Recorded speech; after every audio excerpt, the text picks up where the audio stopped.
These things we pray in Jesus' name. Amen. Please join me in the Pledge of Allegiance. I pledge allegiance to the flag of the United States of America and to the republic for which it stands, one nation, under God, indivisible, with liberty and justice for all.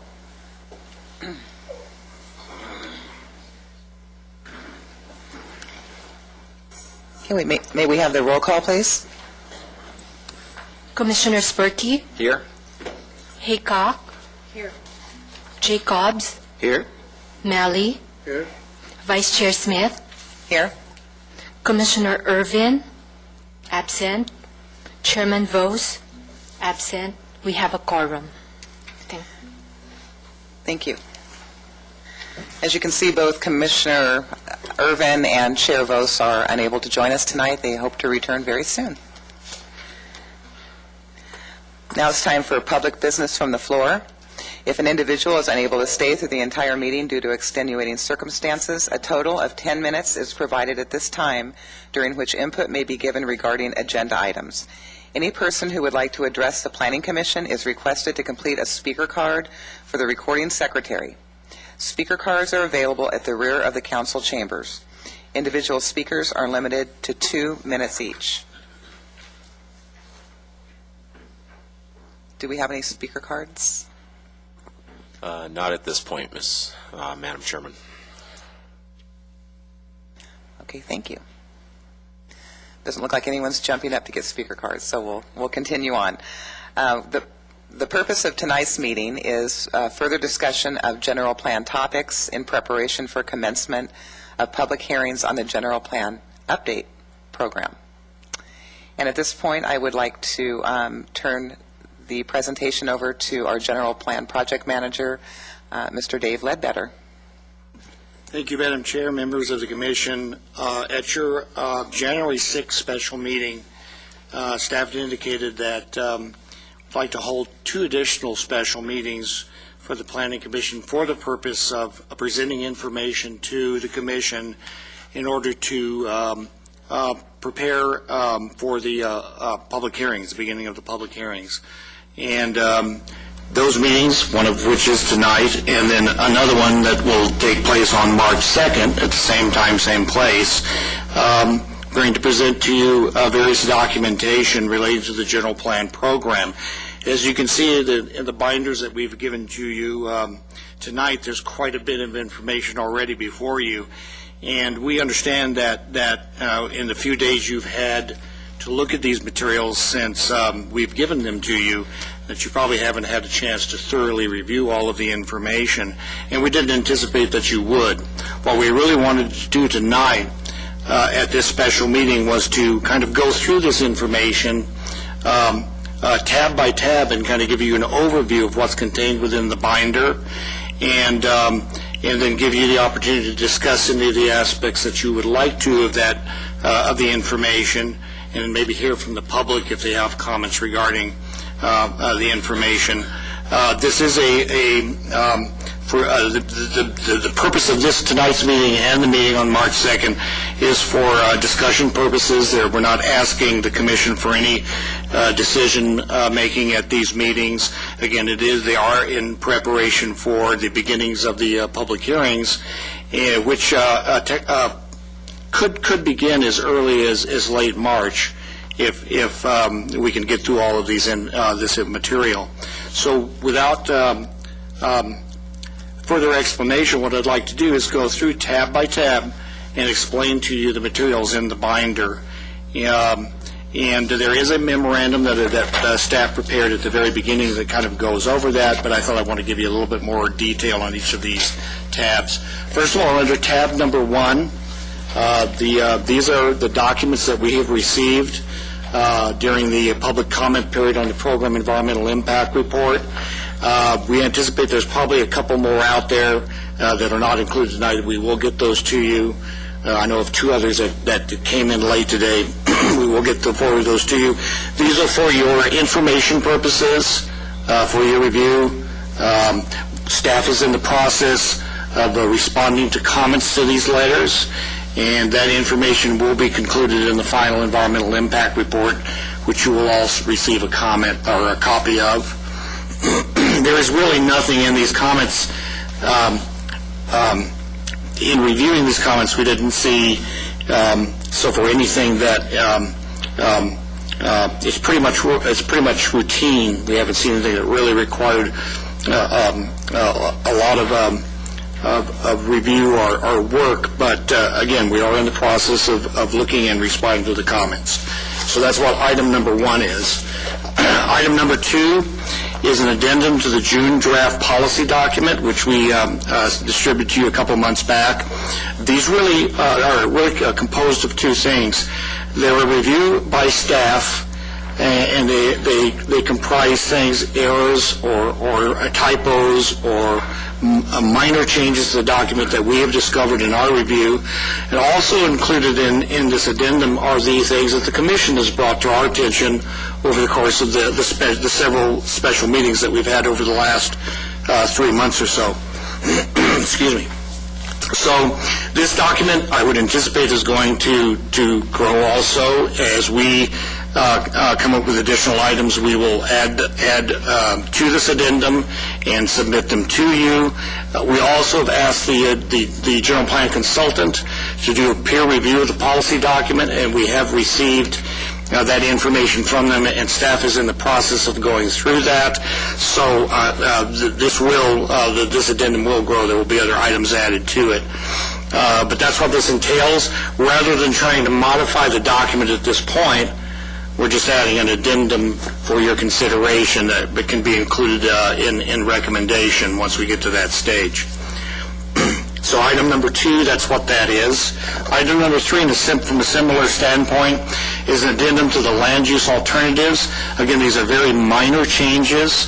They are things that are for clarification purposes or purposes to correct inconsistencies between the alternatives. I think the only land use changes that we're really making are the addition of several school sites, for which we receive correspondence from the various school districts. So those are pointed out on each of the graphics that you see. Again, from the same standpoint, rather than trying to add these to the map now, we want to present them more as a verbal addendum, and they can be added at a later date once the recommendation stage, we're close to the recommendation stage. So that's what item number 3 entails. Item number 4 is comprised of all of the written comments that we have received from the Planning Commission over the course of the special meetings, relating to the first 13 pages relate to the policy document. And the way this is set up is that on the left-hand column, we give you the reference to the policy document, the page, then the comment and who made that comment, which of the commissioners made that comment, the comment itself, and then staff's response to that comment. And these are comprised primarily of the written information that we receive from the commissioners, but there are also several verbal comments that we received at the meetings for which staff felt that they needed further clarification. So that's why they're presented in this table also. You'll also notice that going through this table that there are several blocks in the response column where staff has just said staff comment or response pending. And we're still gathering information on that, so we don't quite have a response ready on that question yet, but we should have that by March 2nd for you. The page 14 of that table is comments regarding the draft land use alternatives. There weren't as many of those that we felt needed clarification. Most of them are covered in the minutes of the meetings, but there were a couple here that we wanted to include in this table for your consideration. Tab number 5, and this is where most of the information in tonight's what we presented you tonight is contained, are the request letters that we have received from various project proponents over the course of the general plan program. So this just didn't all come in the last couple of weeks. It's been coming in for months. We've now organized that into a log, and I want to kind of step through the log so that you can understand the format, that we're clear on the format of how this is set up.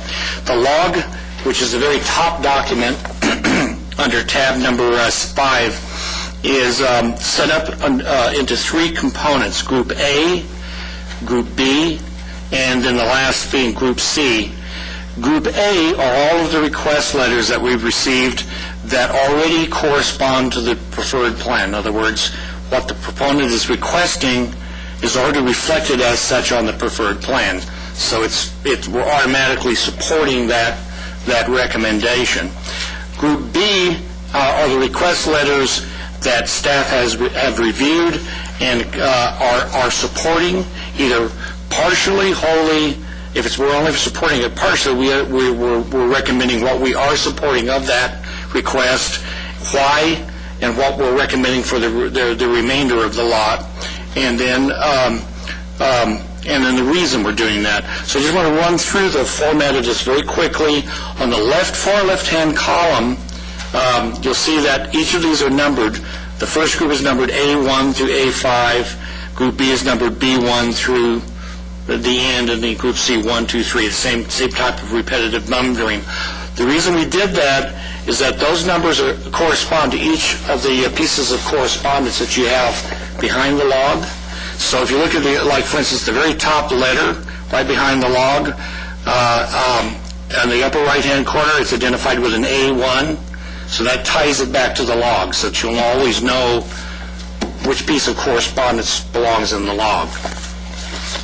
The second column is either the company or the name of the person requesting the land use modification. The next column is the date that the correspondence was submitted. And the next column is the size of the property or properties involved. And then the following column is the location of the property, followed by the assessor's parcel number, so it ties it specifically down. And then what the current designation on the adopted land use map is, followed by what the requester wants to see, the change that they want to see. For instance, the first row, item number A1, the current designation is urban residential, and the project proponent is requesting a change to commercial. Then following that is a justification provided by the project proponent, which of course is explained in greater detail within the correspondence. And then the column that indicates whether or not it conforms with the preferred plan. And then the next column, whether or not staff supports the request or not. And then finally, the reason given for that decision or that recommendation. So that's the format of the log. And just very briefly go through, I'm not going to go through each of these letters, I just want to show you the format that we've set up with regard to each of these letters. What you'll see with each of them, they've been grouped into the same order, group A, B, C. Every letter has the correspondence as we received it, any other supporting information that the project proponent submitted to us, a copy of the assessor's parcel map showing the property, the subject property outlined, and then a copy of the aerial photograph showing the subject property outline. You'll see this repeated on all the pieces of correspondence contained within this section.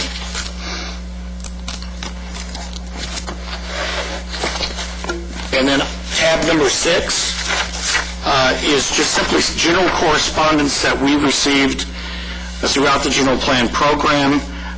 This consists of letters where either organizations or individuals are giving input on the general plan.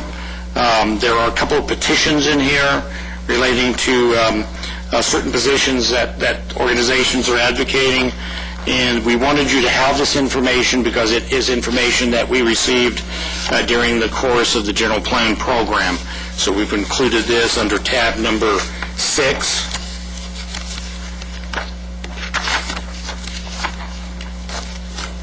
And then tab number 7, a couple of months back, the Commission had asked for a copy of the redevelopment agency project area map, and that's what this last graphic is in your binder tonight. It shows the boundaries of each of those project areas for your information. And that is the materials that we have tonight. Again, I wanted to repeat that at this point, these materials are for your discussion and your consideration, and that we're not asking you to make any decisions regarding it tonight, but we'll be more than happy to answer any questions that you have. That concludes the report. Thank you very much. Do the commissioners have any questions at this point on this information? I just want to say I appreciate the effort you made to organize the information. That's a lot of information, and it's very clear the way it's set up. So thank you to the staff. Any other comments? I think we have a lot of reading to do, so. Are we making comments on the subject material at this time? You can go ahead and do that, I believe, if there's things you have questions about or One concerns. thing that kind of jumped off the page at me as I was going through it is Section 1, the very first page. There's a statement in here from the County of Los Angeles stating that a portion of the city of Lancaster is located within a potentially liquefiable area. Are we talking about earthquake drop-off into the ocean liquefiable? Is that what that's pertaining to? Well, actually, that about 2 years ago, possibly 3 years ago, the state actually mapped this area with regard to seismic hazards, and the two major things that they were looking at is areas of potential liquefaction and also areas of landslide. Well, there's not an immense opportunity for areas of landslide here, although we do have some elevation. But there are some limited areas, and the letter is a little bit misrepresented because it's indicating a large area. It's not true. There's a very small area of the city along the Amargosa Creek area, along the Little Rock Creek area, where there are potential areas of liquefaction that were identified by the state. And with regard to those types of areas, any project proponent that is proposing building a project on those areas is required to do geotechnical studies to determine what kind of remedial measures they would have to do in order to carry out a project within those areas. So it's a very, very small area of the city that has that is subject to that condition.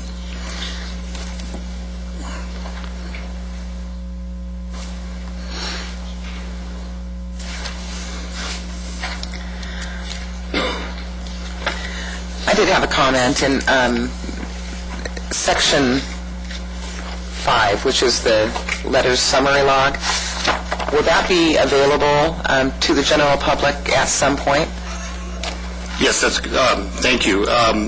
We definitely are going to make this available online at the General Plan website, and this will be updated. I'll have the consultant update this table, along with various other information. As we've been going through this program, we've been adding things to the General Plan website, and this is definitely one of those areas that one of the documents that we'll put on there. Okay, thank you. Any other comments?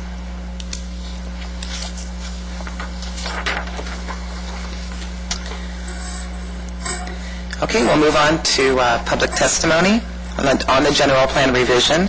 This portion of the agenda allows an individual the opportunity to comment on the general plan revision only. Any person who would like to address the Planning Commission on the general plan revision is requested to complete a speaker card for the recording secretary. Individual speakers are limited to 3 minutes each.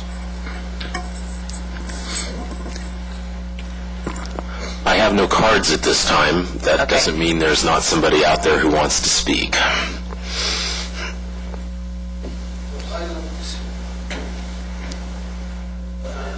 Did you complete Sir, did you complete a speaker card? No. Okay, can I ask that you please do so?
Thank you.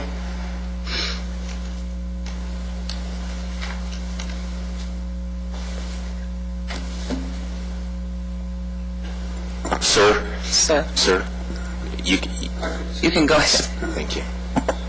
What is your name, sir? My name Rafi Mubarki. Welcome.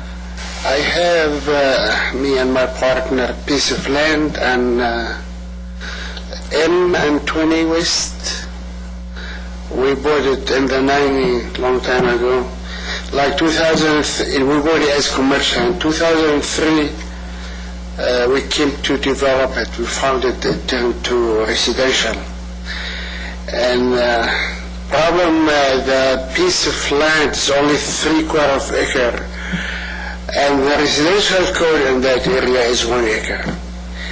By turning it to residential, we're not qualified to build any house or any use for it.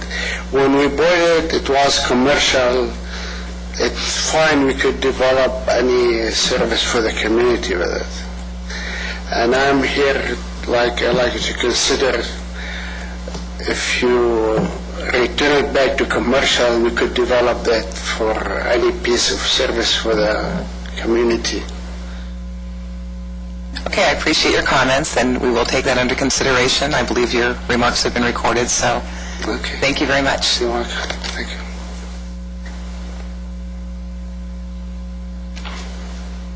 No other cards? Okay, so we'll move on in our agenda. Director's announcements. Just to kind of reiterate a little bit of what Dave said, we expect, particularly with the release of this initial list of staff recommendations, that we will probably get additional requests as we have just now, and we will try and, as quickly as possible, get that information added into the chart and available to you. So. Okay, thank you.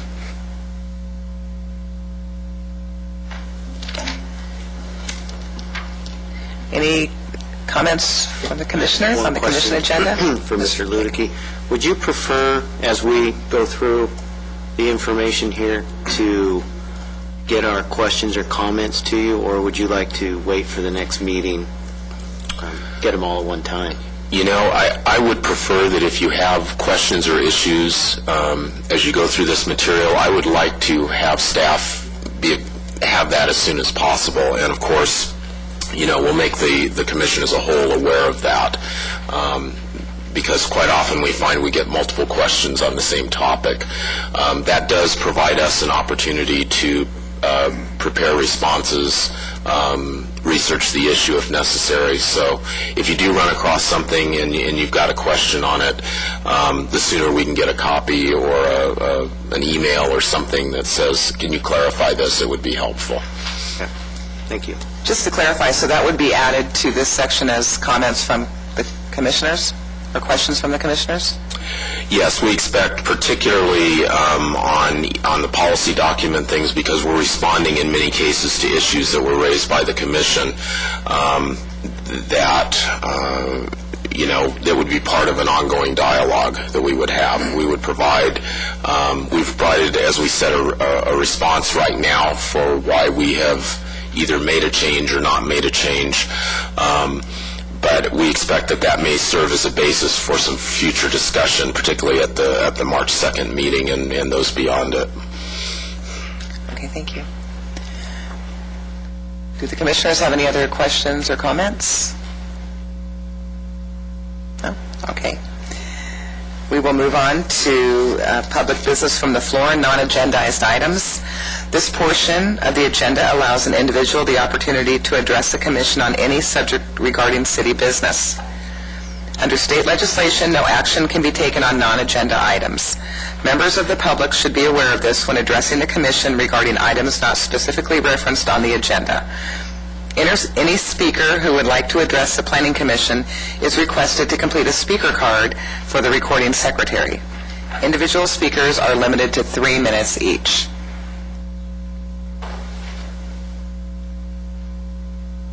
Any speaker cards? Not on basic items from the floor.